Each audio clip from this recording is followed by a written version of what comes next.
Sir, നമുക്കറിയാം തുഷാർ വെള്ളാപ്പള്ളിക്ക് എസ്.എൻ.ഡി.പിയിലുള്ള ഒരു അദ്ദേഹത്തിന്റെ ഒരു സ്ഥാനം എന്ന് പറയുന്നത് വളരെ പ്രധാനപ്പെട്ട ഒരു സ്ഥാനത്തിരുന്നിട്ടും എന്തൊക്കെയോ കാരണങ്ങൾ കൊണ്ട് തുഷാർ വെള്ളാപ്പള്ളി തഴയപ്പെടുകയാണ്. കൃത്യമായ ഒരു സ്ഥാനമോ അല്ലെങ്കിൽ പലർക്കും പലതും വീതിച്ചു നൽകിയപ്പോഴും തുഷാർ വെള്ളാപ്പള്ളിയെ മറന്നതാണോ അതോ മറ്റെന്തെങ്കിലും വിഷയങ്ങൾ തുഷാർ വെള്ളാപ്പള്ളിയുമായി ചുറ്റിപ്പറ്റി എസ്.എൻ.ഡി.പിക്ക് അകത്തോ പുറത്തോ നിലനിൽക്കുന്നുണ്ടോ? BDJS എന്ന് പറയുന്നത് അതിന്റെ അധ്യക്ഷനാണ് അദ്ദേഹം. അദ്ദേഹത്തിന് NDA സഖ്യത്തില്, കേരളത്തിലെ NDA സഖ്യത്തിൽ ഒരു പ്രധാന കക്ഷിയാണത്. വളരെ ശക്തമായ സ്വാധീനമുള്ള, കേരളത്തിലെ ഏറ്റവും വലിയ ഹിന്ദു സമുദായമായ ഈഴവ സമുദായത്തിന്റെ സ്വാധീനമുള്ള കക്ഷിയാണത്. അവര് പാർട്ട്ണറാണ്, BJPയുടെ ഭാഗമാണ് അവര്. അവരെത്രയോ കാലമായിട്ട് അതിന്റെ ഭാഗമായിട്ട് നിൽക്കുന്നു. എത്രയോ വർഷങ്ങളായിട്ട് അവര് അതിന്റെ NDയോടൊപ്പമാണ് കേരളത്തിൽ മത്സരിക്കുന്നത്. തുഷാർ വെള്ളാപ്പള്ളി എന്ന് പറയുന്നത് സാക്ഷാൽ SNDP യോഗം സെക്രട്ടറി വെള്ളാപ്പള്ളി നടേശന്റെ മകനാണ്. അതോടൊപ്പം തന്നെ SNDP യോഗത്തിന്റെ വൈസ് പ്രസിഡന്റുമാണ് അദ്ദേഹം. അച്ഛൻ കഴിഞ്ഞാൽ പിന്നെ അടുത്ത സ്ഥാനമാണ് അദ്ദേഹത്തിനുള്ളത്. അപ്പൊ സമുദായത്തിന്റെ ഇടയിൽ വളരെ സ്വാധീനം ഉള്ളൊരു പ്രസ്ഥാനമാണത്. അവരെ സംബന്ധിച്ചിടത്തോളം അവർക്ക് കുറെ കാലമായിട്ടുള്ള ഒരു പരാതിയാണത്. അവർക്ക് അർഹമായതൊന്നും കൊടുക്കുന്നില്ല. അവരുടെ വോട്ടുകൾ വാങ്ങിക്കുന്നുണ്ട്, പക്ഷെ അർഹമായ സ്ഥാനങ്ങളൊന്നും അവർക്ക് കിട്ടുന്നില്ല എന്നുള്ളത്. ഇപ്പൊ ഇന്നലെ വീണ്ടും പ്രസ്താവന വന്നിരിക്കുകയാണ്. SNDP യോഗത്തിന്റെ ഒരു അസിസ്റ്റന്റ് സെക്രട്ടറിയാണ് പരസ്യമായിട്ട് പറഞ്ഞിരിക്കുന്നത്, ഞങ്ങളെ തഴയുകയാണ്. ഞങ്ങളെ ആദ്യം തഴഞ്ഞു, BJPയുടെ ലിസ്റ്റ് വന്ന സമയത്തും ഞങ്ങളെ തഴഞ്ഞു. ഏതാണ്ട് 25-30 താഴെയുള്ള ആളുകളുടെ ലിസ്റ്റ് അവരുടെ പേരെടുത്ത് പറയുന്നുണ്ട് അതിനകത്തിലൊക്കെ. എന്നിട്ട് ഓരോ ഇനം തിരിച്ച്, ഓരോ ജാതി മതമൊക്കെ തിരിച്ച് അവർ പറയുന്നുണ്ട്. അങ്ങനെ പറയുന്ന ഏതാണ്ട് ഒരു സവർണാധിപത്യം BJP ലിസ്റ്റിനകത്ത് കടന്നുകൂടി എന്നാണ് അവർ പറയുന്നത്. സവർണരാണ് അതിനകത്ത് കൂടുതൽ വന്നിരിക്കുന്നത്. പിന്നോക്ക ദളിത് വിഭാഗങ്ങൾക്കൊന്നും അതിനകത്ത് കാര്യമായി പ്രാതിനിധ്യം വന്നിട്ടില്ലെന്നാണ് അദ്ദേഹത്തിന്റെ വാക്കുകളിൽ നിന്ന് വരുന്നത്. അതിനകത്തില് ഈ 25-30 3-4 ആളുകൾ മാത്രമാണ് ഈഴവ സമുദായത്തിൽ നിന്നുള്ളതെന്നാണ് പറയുന്നത്. അങ്ങനെയൊക്കെയുള്ള, അതുപോലെ ജനറൽ സെക്രട്ടറി സ്ഥാനത്ത് മറ്റേ പിന്നോക്ക വളരെ ഈ ദളിത് സമുദായത്തിൽ നിന്നുള്ള ആളുകളെ ഒഴിവാക്കി എന്ന് വെച്ചാൽ ഞാൻ ലിസ്റ്റ് എനിക്ക് ഫൈനലായിട്ട് എനിക്ക് ഓർമ്മയില്ല ഇപ്പോഴും. അപ്പൊ അത്തരത്തിലുള്ള ആരോപണങ്ങളൊക്കെ ഇന്ന് അദ്ദേഹം ഉന്നയിച്ചിട്ടുണ്ട്. വളരെ ഗൗരവപ്പെട്ട ഒരു കാര്യമാണ്. SNDPയെ സംബന്ധിച്ച് വളരെ ഗൗരവപ്പെട്ട ഒരു കാര്യം തന്നെയാണ് അദ്ദേഹം പറയുന്നത്. തുഷാറിനെ എത്ര വർഷമായിട്ട് BJP കൊണ്ട് നടക്കാൻ തുടങ്ങിയിട്ട് കൂടെ കൊടുത്തിട്ടുള്ളത് എന്താ അദ്ദേഹത്തിന് കൊടുത്തിട്ടുള്ളത്? അദ്ദേഹത്തിന് രാഹുൽ ഗാന്ധിക്കെതിരെ വയനാട്ടിൽ മത്സരിക്കാം. NDAക്ക് ആ സീറ്റ് കൊടുത്ത വയനാട് സീറ്റ് നമുക്ക് അറിയാം. അവിടുത്തെ BJPയുടെ അല്ലെങ്കിൽ BDJS NDA സഖ്യത്തിന്റെ ബലം എത്രയാണെന്ന് നമുക്കൊക്കെ അറിയാവുന്നതാണ്. ഇവിടെ രാഹുൽ ഗാന്ധിക്കെതിരെ മത്സരിക്കാനായിട്ട് അദ്ദേഹത്തിന്റെ അവസരം കൊടുത്തു. ആ സമയത്ത് വലിയ ദേശീയ അറ്റൻഷൻ കിട്ടി. രാഹുൽ ഗാന്ധി സൗത്ത് ഇന്ത്യയിലേക്ക് അദ്ദേഹത്തിന്റെ സ്ഥിരം UPയിലെ മണ്ഡലം വിട്ടിട്ട് ഓടി, നമ്മുടെ പറയുന്നത് പോലെ, രാഷ്ട്രീയക്കാര് പറയുന്നത് പോലെ രക്ഷാമാർഗം തേടി ഓടി വയനാട്ടിൽ വന്നതാണ്. അവിടെ അദ്ദേഹം മത്സരിക്കുന്ന സമയത്ത്, കോൺഗ്രസിന്റെ സ്ഥാനാർത്ഥിയായിട്ട് മത്സരിക്കുന്ന സമയത്ത് എതിരാളി CPI ഉണ്ട്. അതോടൊപ്പം തന്നെ മൂന്നാം മുന്നണിയായിട്ട് വന്നിരിക്കുന്ന ഇന്ത്യയുടെ സ്ഥാനാർത്ഥിയായിട്ട് തുഷാർ വെള്ളാപ്പള്ളിയാണ് അവിടെ മത്സരിച്ചത്. അപ്പൊ സ്വാഭാവികമായിട്ടും ദേശീയ അറ്റൻഷൻ കിട്ടി. ഒരുപാട് നാഷണൽ ലെവലിലുള്ള ഒരുപാട് മീഡിയ അദ്ദേഹത്തെ ശ്രദ്ധിച്ചു. ഇതാരാണ് എന്താണെന്നൊക്കെ ഉള്ളത് ശ്രദ്ധിച്ചു. അപ്പൊ സ്വാധീനം, അവർക്ക് സമുദായത്തിന് കുറച്ച് സ്വാധീനമുള്ള സ്ഥലങ്ങളുമാണ് വയനാട് എന്ന് പറയുന്നത്. അങ്ങനെയാണ് ഒരു അവസരമാണ് അദ്ദേഹത്തിന് കിട്ടിയത്. പിന്നെ കിട്ടിയത് കോട്ടയത്താണ്. കോട്ടയം പാർലമെന്റ് സീറ്റിലും മത്സരിക്കാൻ. കോട്ടയം ഈ പറഞ്ഞതുപോലെ അവരുടെ നല്ല സ്വാധീനമുള്ള സ്ഥലമാണ്. കോട്ടയം അസംബ്ലി എന്ന പാർലമെന്റ് മണ്ഡലങ്ങളിൽ വരുന്ന പല അസംബ്ലി മണ്ഡലങ്ങളിലും SNDP യോഗത്തിന് നല്ല സ്വാധീനമുള്ള സ്ഥലമാണ്. അവിടെയും വലിയ കുഴപ്പമില്ലാത്ത രീതിയിൽ അത്യാവശ്യം നല്ല രീതിയിൽ അദ്ദേഹം വോട്ട് പിടിച്ചു മാറ്റി എന്നുള്ളതാണ്.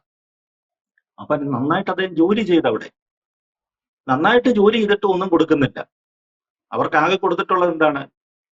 എന്റെ ഒരു അറിവ് പ്രകാരമാണെങ്കിൽ സ്പൈസസ് ബോർഡ്, കൊച്ചി ആസ്ഥാനമായിട്ടുള്ള സ്പൈസസ് ബോർഡിന്റെ ചെയർമാൻഷിപ്പോ അങ്ങനെയൊക്കെയാണ് കൊടുത്തിട്ടുള്ളത്. അതല്ലാതെ വേറെ കാര്യമായ രീതിയിലുള്ള ഒരു ഇത്തരത്തിലൊരു പരിഗണന ആ മുന്നണിയോട് BDJSന് കിട്ടിയിട്ടുണ്ടെന്ന് എനിക്ക് തോന്നുന്നില്ല. തുഷാറിനെ തീർച്ചയായിട്ടും പരിഗണിക്കേണ്ടതായിരുന്നു. കാരണം എന്ന് വെച്ചാൽ അവരുടെ സമുദായത്തിന്റെ സ്വാധീനം. ഇപ്പം വെള്ളാപ്പള്ളി നടേശൻ പ്രത്യക്ഷമായിട്ട് BDJS വന്നിട്ടില്ലെങ്കിൽ പോലും ഈഴവ സമുദായത്തിന്റെ SNDP യോഗത്തിന്റെ വൈസ് പ്രസിഡന്റാണ് തുഷാർ. അല്ലെ, അച്ഛൻ അതിന്റെ ജനറൽ സെക്രട്ടറിയുമാണ്. അവർക്ക് ഒരുപാട് സേ ഉണ്ട് അതിനകത്ത്. സമുദായത്തിനിടയിൽ നല്ല സേ ഉണ്ട്. എന്തെല്ലാം എതിരാളികൾ പറഞ്ഞു കഴിഞ്ഞാലും അദ്ദേഹം വിചാരിച്ചു കഴിഞ്ഞാൽ കേരളത്തിലെ ഈഴവ വോട്ട് ബാങ്കുകൾക്കകത്ത് നിർണായകമായ ഒരു സ്വാധീനം ചെലുത്താൻ കഴിയും. അതിനകത്തൊരു സംശയമുള്ള കാര്യമല്ല. ഇല്ലെന്നുണ്ടെങ്കിൽ നമ്മൾ ആലപ്പുഴ പാർലമെന്റ് മണ്ഡലത്തിലെ കഴിഞ്ഞ പ്രാവശ്യത്തെ തെരഞ്ഞെടുപ്പ് ഫലം എടുത്ത് പരിശോധിച്ച് നോക്കുക. അവിടെ നേരത്തെ ഉണ്ടായിരുന്ന, എനിക്ക് തോന്നുന്നത് ഡോക്ടർ KS രാധാകൃഷ്ണനാണ് അവിടെ അതിനു മുമ്പ് അവിടെ മത്സരിച്ചത്. തീരദേശത്ത് വലിയ സ്വാധീനം ഉണ്ടെന്നൊക്കെ അവകാശപ്പെട്ടതാണ് അദ്ദേഹത്തിന് വോട്ട് കിട്ടി കേട്ടോ. വോട്ട് കിട്ടി എന്നാൽ അധ്യാപകനോടൊക്കെ ആയിരുന്നുകൊണ്ട് അദ്ദേഹത്തിന് വോട്ട് കിട്ടി. പക്ഷെ അതിന്റെ എത്രയോ ഇരട്ടി, അതിന്റെ ഏതാണ്ട് ഇരട്ടി, ഏതാണ്ട് ഒരു 1 ലക്ഷത്തിലധികം 1.25 ലക്ഷത്തിലധികം വോട്ട് ഈ കഴിഞ്ഞ തെരഞ്ഞെടുപ്പിൽ, ഈ കഴിഞ്ഞ ലോക്സഭാ തെരഞ്ഞെടുപ്പിൽ ശോഭാ സുരേന്ദ്രന് പിടിക്കാൻ പറ്റി. ഏതാണ്ട് 3 ലക്ഷത്തോളം വോട്ടുകളാണ് ശോഭാ സുരേന്ദ്രൻ ആലപ്പുഴ പാർലമെന്റ് മണ്ഡലത്തിൽ പിടിച്ചത്. ഇടതുപക്ഷ സ്ഥാനാർത്ഥിയുടെ തോൽവിക്ക് പ്രധാന കാരണവും അത് തന്നെയാണ്. KC വേണുഗോപാൽ ആയതുകൊണ്ട്, KC വേണുഗോപാലിനെ പോലെ നേരത്തെ അവിടെ MP ആയിട്ടുള്ളതും ഒക്കെയുള്ള ഒരു സ്ഥാനാർത്ഥി ആയതുകൊണ്ടാണ് അവിടെ UDF ജയിക്കാൻ കഴിയുന്നത്. അങ്ങനെയുള്ളൊരു അത്ര സ്വാധീനമുണ്ട്. അത് അവരുടെ ഒരുപാട് സ്വാധീനമുള്ള സ്ഥലങ്ങളാണ് ആലപ്പുഴ പാർലമെന്റ് മണ്ഡലത്തിലെ പല അസംബ്ലി മണ്ഡലങ്ങളിലും. ഇപ്പൊ തന്നെ കേൾക്കുന്ന മറ്റൊരു വാർത്ത എന്ന് പറയുന്നത് കായംകുളം SNDPക്ക് പറഞ്ഞ പോലെ അതിശക്തമായ സ്വാധീനമുള്ള സ്ഥലങ്ങളാണ്. അതിശക്തമായ വേരുകളുള്ള സ്ഥലമാണ് അവിടെ. സമുദായാംഗങ്ങള്, ആത്മാർത്ഥതയുള്ള സമുദായാംഗങ്ങൾ ധാരാളമുള്ള സ്ഥലമാണ് ഇവിടെ. അവിടുത്തെ അസംബ്ലി സീറ്റില്, ഈ വരാൻ പോകുന്ന 26-ലെ അസംബ്ലി സീറ്റില് അവിടെ ശോഭാ സുരേന്ദ്രനെ സ്ഥാനാർത്ഥിയാക്കണമെന്നുള്ള നിർദ്ദേശം അത് അദ്ദേഹത്തിന്റെ ഭാഗത്തു നിന്ന്, SNDPയുടെ ഉത്തരവാദിത്തപ്പെട്ട നേതാക്കളുടെ ഭാഗത്തു നിന്ന് ഉണ്ടായി എന്നാണ് അറിയുന്നത്. ശോഭാ സുരേന്ദ്രനെ പോലെ സ്ഥാനാർത്ഥി അവിടെ 1-ാം സ്ഥാനത്ത് വരികയും ചെയ്തു. ആ കഴിഞ്ഞ പാർലമെന്റ് തെരഞ്ഞെടുപ്പ് ഏതാണ്ട് 1-ാം സ്ഥാനത്ത് അവർ വരികയും ചെയ്തു. അതൊക്കെ എവിടുന്ന് കിട്ടുന്ന വോട്ടുകളാണ്? എന്തായാലും BJPയുടെ മാത്രമുള്ള വോട്ടുകളല്ലൊന്നുമല്ലോ. അതെല്ലാവർക്കും അറിയാവുന്നത്. കാരണം BJPയുടെ മാത്രം വോട്ട് കൊണ്ടൊന്നും അത്രയൊന്നും അവിടെ എത്തിയിട്ടില്ല. അതാണ് പഴയ ചരിത്രങ്ങൾ, മണ്ഡലത്തിന്റെ ചരിത്രങ്ങൾ എന്ന് കാണിക്കുന്നത്. അതുപോലെ സാക്ഷാൽ രമേശ് ചെന്നിത്തല മത്സരിക്കുന്ന ഹരിപ്പാട് മണ്ഡലത്തിൽ ഇതേപോലെ തന്നെയാണ്. അതുപോലെ P പ്രസാദ്, മാവേലിക്കരക്കാരനായ P പ്രസാദ് ചേർത്തല അസംബ്ലി മണ്ഡലത്തിൽ മത്സരിക്കുമ്പോൾ ഈ സമയത്തൊക്കെ വെള്ളാപ്പള്ളി നടേശനും അല്ലെങ്കിൽ SNDP യോഗം കൈയഴിച്ച് സഹായിച്ചു എന്നാണ് പറയുന്നത്.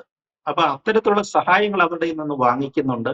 പക്ഷെ അവർക്ക് തിരിച്ച് അവർക്ക് കാര്യമായിട്ടൊന്നും ചെയ്തു കൊടുക്കുന്നില്ല. ഇതാണ് അവരുടെ ആരോപണം. ഇപ്പൊ ആദ്യം തന്നെ ഇതിനകത്ത് തന്നെ കഴിഞ്ഞു. ലിസ്റ്റ് വന്നപ്പോ തന്നെ കാര്യമായ സഹായങ്ങളൊന്നും ചെയ്തു കൊടുത്തില്ല, അല്ലെങ്കിൽ അത്തരത്തിലുള്ള ആക്ഷേപങ്ങൾ അവർക്ക് നിലനിൽക്കുകയാണ്. അതോടൊപ്പം തന്നെയാണ് ഈ രണ്ടാമത്തെ വിഷയവും വരുന്നത്. ഇപ്പൊ എല്ലാവരുടെയും ശ്രദ്ധ എന്താ? സദാനന്ദൻ മാസ്റ്ററെ രാജ്യസഭയിലേക്ക് നോമിനേറ്റ് ചെയ്തു. സ്വാഭാവികമായിട്ടും അതൊരു ന്യായമായ കാര്യമാണെന്നാണ് അവരുടെ പാർട്ടിക്കാരുടെ വിശ്വാസം. കാരണം 2 കാലുകളും വെട്ടിമാറ്റപ്പെട്ട ജീവിക്കുന്ന ബലിദാനിയായ സദാനന്ദൻ മാസ്റ്റർ, അതിനെ വിരുദ്ധാഭിപ്രായങ്ങളൊക്കെ ഇട്ട് ധാരാളം ആളുകൾ, രാഷ്ട്രീയ എതിരാളികൾ വരുന്നുണ്ട്. എങ്കിൽ പോലും അവർക്ക് വലിയ ആവേശമായി. BJP സംബന്ധിച്ചിടത്തോളം കണ്ണൂര്, പ്രത്യേകിച്ച് കണ്ണൂർ രാഷ്ട്രീയത്തിൽ വലിയ ആവേശമാണ്. ഇതൊരു വലിയ ഇമ്പാക്ട് ഉണ്ടാകും. കണ്ണൂരിലെ വടക്കൻ ജില്ലകളിൽ തീർച്ചയായിട്ടും വലിയ ഇമ്പാക്ട് ഉണ്ടാകും. സദാനന്ദൻ മാസ്റ്ററെ പോലെ ഉള്ള ഒരാളിന്റെ നോമിനേഷനെ സംബന്ധിച്ച് വലിയ ഇമ്പാക്ട് ഉണ്ടാക്കിയിരിക്കും. അതിനകത്ത് യാതൊരു സംശയവുമില്ല. പക്ഷെ അങ്ങനെ പരിഗണിക്കുമ്പോഴും ഇപ്പോഴും തുഷാറിനെ പരിഗണിക്കുന്നില്ല. തുഷാറിന് എന്ത് കൊടുക്കും എന്നുള്ളത് പറയുന്നില്ല. ഇപ്പോഴും രാഷ്ട്രീയ ചർച്ചകൾ എന്തെല്ലാമാണ്? ഇനി പത്മജ വേണുഗോപാലിന് എന്ത് കൊടുക്കും എന്നുള്ളതാണ്. പത്മജ വേണുഗോപാലിന്റെ സംഭാവന നമ്മൾ നോക്കുമ്പോൾ അവർ കോൺഗ്രസിലായിരുന്നു. കരുണാകരന്റെ മകളാണ്. 1-2 തവണയൊക്കെ മത്സരിച്ചിട്ടുണ്ട്. മൂന്തപുരം പോലെയുള്ള മണ്ഡലങ്ങളിൽ മത്സരിച്ചിട്ടുണ്ട്. അന്നേരത്തെയൊക്കെ കാര്യങ്ങൾ നമുക്ക് അറിയാവുന്നതുമാണ്. അതല്ലാതെ വേറെ എന്താണ് വലിയൊരു രാഷ്ട്രീയ പാരമ്പര്യം, പ്രവർത്തന പാരമ്പര്യം? രാഷ്ട്രീയ പാരമ്പര്യം എന്നല്ല, പ്രവർത്തന പാരമ്പര്യം പത്മജയ്ക്കൊന്നും പ്രത്യേകിച്ച് അവകാശപ്പെടാനില്ല. കരുണാകരൻ ഇന്ത്യൻ നാഷണൽ കോൺഗ്രസിന്റെ എല്ലാം ആയിരുന്ന കരുണാകരന്റെ മകൾ രാഷ്ട്രീയത്തിലേക്ക് തിരിച്ച് BJP രാഷ്ട്രീയത്തിലേക്ക് വന്നു എന്നുള്ളതാണ്. അതൊരു പോസിറ്റീവാണ്. അതൊരു പോസിറ്റീവായ കാര്യം തന്നെയാണ്. BJPക്ക് രാഷ്ട്രീയമായിട്ട് നേട്ടമുണ്ടാക്കാവുന്ന ഒരു കാര്യം തന്നെയാണ്. പക്ഷെ അതിനപ്പുറം നമ്മൾ തുഷാറുമായിട്ട് കമ്പയർ ചെയ്യുമ്പോൾ തുഷാറാണ് ഒരുപാട് അധ്വാനിച്ചിട്ടുള്ളത്. അക്കാര്യത്തിൽ യാതൊരു സംശയവും. രാഷ്ട്രീയത്തിൽ സത്യസന്ധമായിട്ട് നിരീക്ഷിക്കുന്ന ഒരാളെ സംബന്ധിച്ചിടത്തോളം അക്കാര്യത്തില് ഒരു വിലയിരുത്തൽ ഉണ്ടാകുകയാണെങ്കിൽ തുഷാറിന് തന്നെ 1-ാം സ്ഥാനം കൊടുക്കുകയുള്ളൂ എന്നാണ് എനിക്ക് തോന്നുന്നത്. അപ്പൊ അങ്ങനെ വരുമ്പോഴ് ഇപ്പോഴ് ഇനിയിപ്പോ ഗവർണർ പോസ്റ്റുകള്, ഇതുപോലെ രാജ്യസഭാ നോമിനേഷന് കാര്യങ്ങളൊക്കെ വരാൻ കിടക്കുകയാണ്. അപ്പൊ അങ്ങനെ വരുമ്പോൾ എന്റെ ഒരു അഭിപ്രായത്തില് പത്മജ വേണുഗോപാലിനേക്കാൾ ഒന്നാമതായിട്ട് പരിഗണിക്കേണ്ടത് തുഷാർ വെള്ളാപ്പള്ളിയാണ്. ഇല്ലെന്നുണ്ടെങ്കിൽ രാഷ്ട്രീയമായ, ഇനി അവർ എത്ര കാലം ക്ഷമിച്ചു നിൽക്കുമെന്ന് പറയാനൊക്കത്തില്ല. ഇന്ന് ആ നേതാവിന്റെ SNDP യോഗത്തിന്റെ അസിസ്റ്റന്റ് സെക്രട്ടറി പ്രസ്താവന അങ്ങനെയാണ് വന്നിരിക്കുന്നത്. അവർ എത്ര കണ്ട് ക്ഷമിക്കുമെന്ന് പറയാനൊക്കത്തില്ല. അതുകൊണ്ട് എന്തെങ്കിലും ഒരു അക്കോമഡേഷൻ തീർച്ചയായിട്ടും തുഷാറിന് കൊടുക്കും. അങ്ങനെ ബുദ്ധിമാന്മാരായ നേതാക്കന്മാരാണല്ലോ BJPയുടെ, അവരത് ചെയ്തിരിക്കുമെന്നാണ് എനിക്ക് തോന്നുന്നത് ഇക്കാര്യം. യെസ്, എന്തായാലും തുഷാർ വെള്ളാപ്പള്ളി NDAയുടെ പല വിധത്തിലുള്ള പല ആളുകൾക്കുമായി കീറി മുറിച്ച ഭാഗം വയ്പ് നടത്തിയപ്പോൾ തുഷാർ വെള്ളാപ്പള്ളിയെ സൗകര്യപൂർവ്വം എല്ലാവരും മറന്നുപോയോ എന്നതാണ് ഉയരുന്ന ചോദ്യം. രാജഗോപാൽ സാർ സൂചിപ്പിച്ചതുപോലെ അത്തരത്തിൽ തഴയപ്പെടേണ്ടുന്ന ഒരാളായിരുന്നില്ല തുഷാർ വെള്ളാപ്പള്ളി. SNDP-യിൽ അല്ലെങ്കിൽ വെള്ളാപ്പള്ളി നടേശന്റെ മകൻ എന്നതിലുപരി അദ്ദേഹം ഇന്ന് വഹിക്കുന്ന ഒരു സ്ഥാനം കൂടെ കണക്കിലെടുക്കേണ്ടതുണ്ടായിരുന്നു.